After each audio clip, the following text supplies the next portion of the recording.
Hi there, one meteorologist Robert Spetta here with you today. We are continuing to track Typhoon Matmo after it made landfall during the early morning hours here, Taiwan Standard Time, packing some winds as it pushed on shore upwards about 200 kilometers per hour. The biggest threat from the storm system thus far really has been the heavy rainfall, though. We have been seeing just some incredible totals out here. Some areas there into northeastern portions of the island have seen rain totals as much as about 500 to 600 millimeters, and the storm system's not over yet. We're still seeing that moisture inflow wrapping around the southern periphery of this, and southwestern portions of the island are really taking the brunt of this. This image actually right here, now this is from the Central Weather Bureau there in Taiwan, and I really like this because I broke down exactly the impacts of the mountains out here, how classic of a situation we had throughout the day.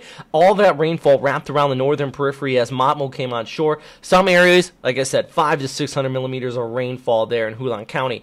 But then after it pushed over the island, you had that moisture flow wrap around the western periphery, and it hit the mountains. This white dotted line in the middle, that's representing this ridge that runs through the middle of the island, and really you can see the differences and how that ridge stops the rainfall. Even some areas that actually took the left front quadrant of the storm system where the winds were pushing offshore, you saw less than 20 millimeters of rain, but just a few miles away, upwards about 300 to 400 millimeters. So some pretty intense stuff coming from this storm system.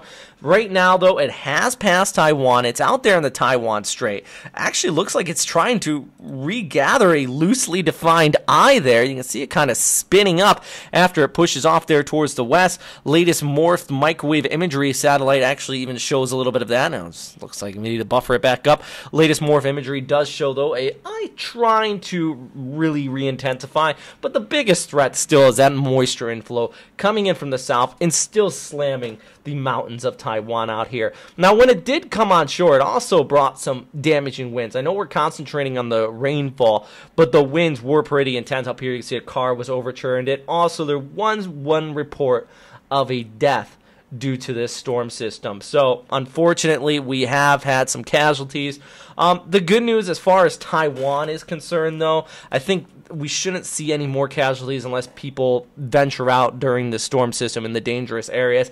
Main reason is the island is really built for these type of storms, and it's starting to move away. So much of northern portions of this area, even over towards Taipei, conditions are beginning to improve here as of making this update right around 2 p.m. local on Wednesday. Where is it going to be going next? Well, at least according to the Japan Meteorological Agency, I have been saying typhoon, by the way. According to JMA, it is a severe tropical storm. Winds about 50, gusting up to 70 knots. So they have dropped it down from that in typhoon intensity. I'm still using typhoon because CMA and the Taiwan Weather Bureau, the CWB, which we are concentrating on here in this update, still calling this a typhoon. So is the U.S. military as well. They actually have it at 70, gusting at 85 knots. And we still have that loosely defined eye. Yes, it has been torn up over the mountains, but winds are still very high out here. So I think this still deserves that typhoon status.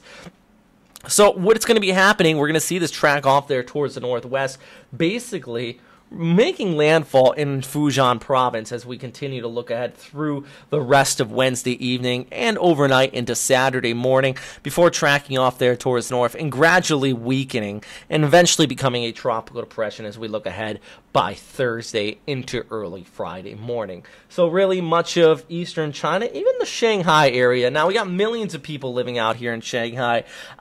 You could be seeing some winds, especially the gusty winds coming in from the eastern periphery of the storm system, but the bulk of the rainfall is really going to stay off here towards the west. So rest of Wednesday into Thursday morning, Taiwan, you're going to be seeing improving conditions, and actually by Thursday, Taipei, sunny skies out here for you. So good news. Really the worst of the weather is going to be down towards the south due to that moisture inflow, and then we're going to have that heavy rainfall really dominate much of eastern China, but Shanghai actually missing out on the bulk of the precipitation. It's going to be towards the west. Doesn't take away the fact that we are going to be seeing some gusty winds out here. And actually, take a look at this. Some areas, I mean, just off the coastline, we could be seeing 50 to 60 kilometers per hour. Remember, 65 kilometers per hour is tropical storm strength winds. So there's enough to cause light debris to fly around, but you're not going to be getting hit by as a full-fledged typhoon by any means out here. The other thing that could be happening, the system could become extratropical, so we are going to see it weaken, but it might get wrapped up with a jet stream, and I think the DPRK is really going to get hammered here, possibly by Friday into Saturday, even over towards Seoul, some gusty winds and heavy rainfall if this does intensify as it pushes out there towards the Gulf of Bohai. So this is something we really want to watch out for later on this week, but really, the storm system starting to move over land and eventually will weaken out. The big topic still is out here, what is going on across Taiwan at this time as we continue to look ahead through the next 24 hours. But the rainfall really is the big topic at this point. And all the rain that is falling up in the mountains, it's going to flow downstream and eventually come out near these coastal areas, and that's going to be resulting in the possibility of flooding downstream. So a lot of stuff still ongoing with this storm. Meanwhile, we are also continuing to watch a few other areas out here I do want to talk about, just really quick. It's been a tropical depression, just spinning out there south of Guam. Model's been all over the place on this, actually. Our Meteor Earth app here, using the ECMWF model, slowly tracking it off there towards the west, remaining a big blob. It's actually been picking up on this for some time. And if we take a look at the good old GFS model, my place out here in Tokyo it does have pulling it off there towards the north. I think this is unlikely, but hey, you never know. Maybe by next weekend we could see a storm near Tokyo area. For now, actually, Tokyo is going to be looking at some afternoon thunderstorms. That's going to be one of the big problems out here. And the heat. Everybody stay cool. Take a look at these temperatures. Temperatures in the mid-30s, hot and hazy. Temperatures have really been some of the warmest thus far here in 2014 for the Kanto Plain. So much of Japan and eastern China and Seoul for that matter, or Korea for that matter, have been dealing with the heat out here. Main reason, you have our storm system, our typhoon, which is now pushing off here towards the north. You have to remember, these winds coming around the southern periphery of it, it's also advecting or transporting that warm air. So it pushes that warm air off here towards the north. So some areas here into eastern portions of China, 35, 36 degrees, over towards Korea, and even into much of Japan. So everything is connected.